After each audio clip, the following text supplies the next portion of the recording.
Hey, good morning. Welcome to Near Shores Prepping. I'm your host, Greg. Yeah, we're getting quite the snowstorm here on by the lake, so hope this all shows up pretty good.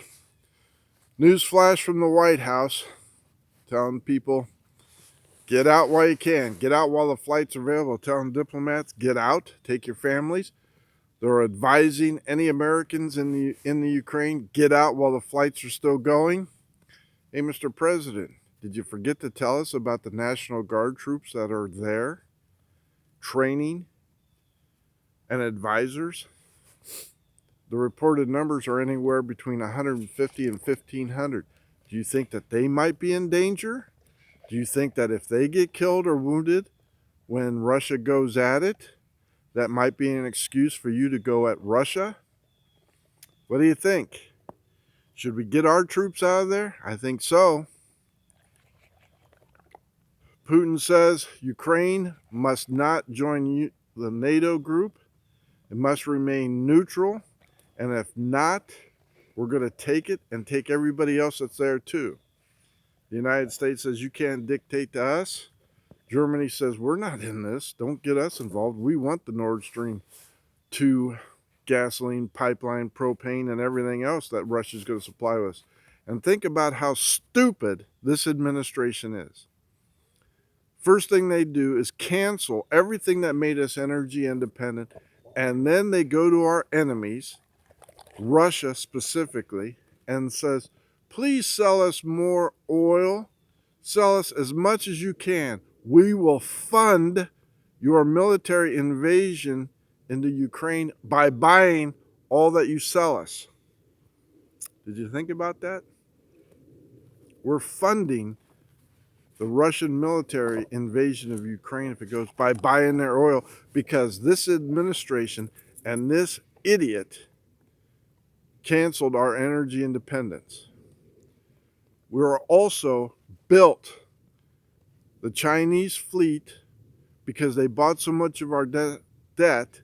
Our interest payments have now built a larger naval fleet than what we have. We would fund their invasion of Taiwan, and they wouldn't even have to touch their treasury because of our payments to them. Did you know that? Did you think about that? So we have National Guard in Ukraine. Biden is telling everybody to get out. Biden is also asking Russia to sell us more oil. China is saying we can take Taiwan at any time we want without even touching our treasury because of U.S. debt payments. John Kerry, whose son-in-law is directly related to the Iranian parliament, the radical left, is negotiating with the Iranians for a nuclear deal. Israel isn't going to have any part of it, and John Kerry isn't even an elected official negotiating on the part of this administration. Gee, I wonder what happens when Israel pushes the button and says, you're not getting that, and bombs the hell out of Iran. There's a lot going on, folks. And not only that, Janet Yellen is saying, we're going to tax you more. We're going to find new ways to create revenue collecting streams. We're hiring new tax collectors and finding ways to get more juice out of the squeeze from the American people.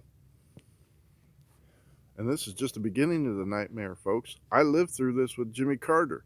He didn't listen. He didn't care what the American people were doing, and he didn't care how high the interest rates went.